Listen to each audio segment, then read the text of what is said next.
Good morning student. पिछली class में बेटा हमने देखा था माता का आंचल। आपकी जो दूसरी किताब है उसका ये यहाँ पे बताया गया है कृतिका में पहला पार्ट माता का आंचल। और ये मैंने आपको बताया था इसके बारे में कि किस प्रकार से बच्चों के साथ वो खेला करते थे और किस किस प्रकार के खेल थे। आगे आज हम आपको देखते हैं। थोड़ी देर बाद फिर लड़कों की मंडली जुट जाती थी। इकट्ठा होते ही राय जमती की खेती की जाए। बस चबूतरे के छोर पर घिरनी गड़ जाती और उसके नीचे की गली कुआं बन जाती थी। मूंज की बटी हुई पतली रस्सी में एक चुक्कड़ बांध गरारी पर चढ़ा कर लटका दिया जाता और दो लड़के बैल बनकर मोट खींचने लग जाते। चबूतरा खेत बनता। कंकड़ बीज और ठेंगा हाल जुआठा बड़ी मेहनत से खेत जोते बोए और पटाए जाते। फसल तैयार होते देर ना लगती और हम हाथों हाथ फसल काट लेते थे। काटते समय गाते थे, ऊंच नीच में बई कियारी, जो उपजी सो भई हमारी। फसल को एक जगह रख कर उसे पैरों से रौंद डालते थे। कसोरे का सूप बनाकर ओसाते और मिट्टी के दिए के तराजू पर तौल कर राशि तैयार कर देते थे। इसी बीच बाबूजी आकर पूछ बैठते थे, इस साल की खेती कैसी रही भोलानाथ। बस फिर क्या था, हम लोग ज्यों का त्यों खेत खलिहान छोड़कर हंसते हुए भाग जाते थे। कैसी मौज की खेती थी। ऐसे ऐसे नाटक हम लोग बराबर खेला करते थे। बटोही भी कुछ देर ठिठक कर हम लोगों के तमाशे देख लेते थे।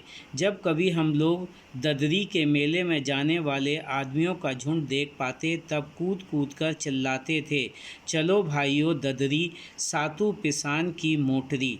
अगर किसी दूल्हे के आगे आगे जाती हुई ओहादात पालकी देख पाते तब खूब ज़ोर से चिल्लाने लगते थे, रहरी में रहरी पुरान रहरी, डोला के कनिया हमार महरी।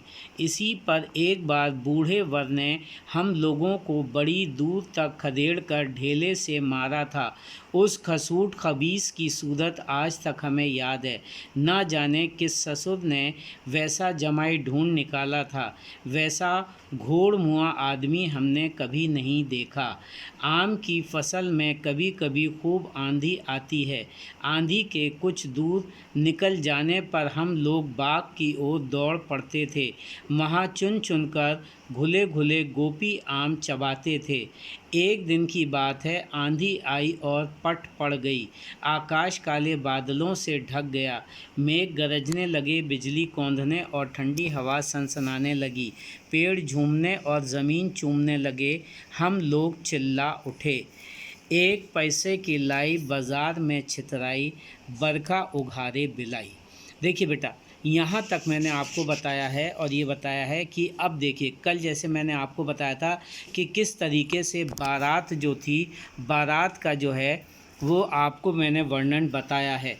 उसी प्रकार से यहाँ पर मैंने आपको आज बताया पढ़ करके कि थोड़ी देर के बाद फिर लड़कों की मंडली जुट जाती थी और फिर ये राय होती थी कि चलो खेती की जाए।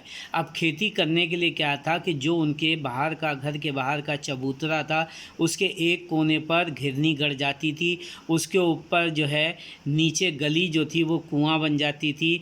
मूंज की बटी हुई रस्सी जो थी उसमें एक चुक्कड़ बांध करके गरारी पर चढ़ा दिया जाता था। दो लड़के बैल बन जाते थे और मोट खींचने लग जाते थे। चबूतरा खेत बनता था। कंकड़ के बीज बोए जाते थे। ठेंगा हाल जुआठा बनता था। अब ये कह रहे हैं कि बड़ी मेहनत से खेत जोते बोए और पटाए जाते और जब फसल तैयार हो जाती तो फसल तैयार होने में देर नहीं लगती। हाथों हाथ फसल काट ली जाती। काटते समय जो थे ये बच्चे गाया करते थे और ऊंची आवाज़ में गाते थे, बड़ी चिल्ला चिल्ला कर। और वो कहते थे कि ऊंच नीच में बई कियारी, यानी ऊंची नीची में हमने अपनी कियारी को बनाया है, जो उपजी सो भई हमारी, जो उसमें फसल पैदा हुई वो हमारी है। और उसके बाद फिर वो फसल को काट के और पैरों से रौंद डालते थे।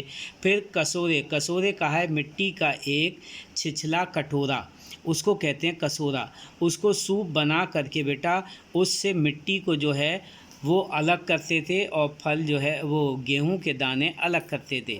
और इस प्रकार से फिर तराजू और बाट वहीं रख करके अपनी फसल की राशि जो है तैयार कर लेते थे। इसी समय में क्या होता था कि बाबूजी आकर के पूछ बैठते थे कि इस साल की कैसी खेती हुई है भोलानाथ। और बस ये सुनते ही वे सारे बच्चे जो थे अपना खेत खलिहान सब कुछ वैसे ही छोड़ करके और वहाँ से भाग निकलते थे। अब वो याद करते हैं कि वो कैसी मौज की खेती किया करते थे। अब वो ये कह रहे हैं कि जब ये बच्चे खेल खेला करते थे तो रास्ते से चलने वाले, बटोही का मतलब होता है राहगीर, रास्ते पर चलने वाला। तो ये कह रहे हैं कि वो राहगीर जो थे कुछ देर रुक करके इन बच्चों के ये खेल तमाशे देखते थे।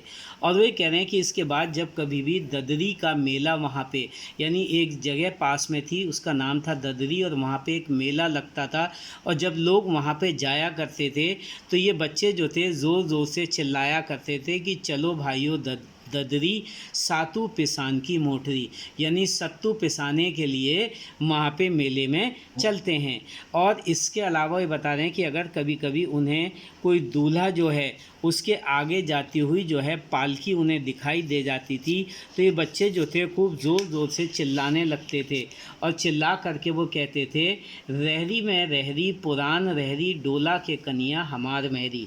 रहरी का मतलब यहाँ पे बेटा इन्होंने बताया है अरहर, यानी अरहर में अरहर पुरानी अरहर, डोला के कनिया हमारी महरी, यानी डोले के अंदर में जो बैठी हुई है वो हमारी माँ है। इसी प्रकार वो ये कहते हैं कि एक बार बूढ़े के वर ने क्या किया कि वो इन बच्चों को बहुत दूर तक जो है उनको खदेड़ा और इन बच्चों को जो है ढेलों से भी मारा। और उस खूसट सभी खबीस कि वो कह रहे हैं खूसट खबीस का मतलब है बुज़ुर्ग आदमी, उसकी सूरत जो है वो आज भी वो भोलेनाथ कहते हैं हमें याद है। ना जाने किस ससुर ने वैसा जमाई ढूंढ निकाला था, पता नहीं कौन सा ससुर ऐसा था जिसने ऐसा खसूट जो है वो जमाई ढूंढा था।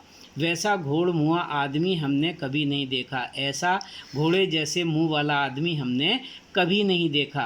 फिर वो ये कहते हैं कभी कभी ऐसा होता था कि आम की फसल के समय में खूब आंधी आती थी और आंधी के कुछ दूर निकल जाने के बाद ये बच्चे जो थे बाग की ओर दौड़ पड़ते थे और वहाँ पे जो आम नीचे आंधी में गिर जाते थे तो ये घुले घुले का मतलब है पके हुए आम, यानी चुन चुनकर पके हुए गोपी आम जो थे ये वहाँ बाग में खूब चबाया करते थे।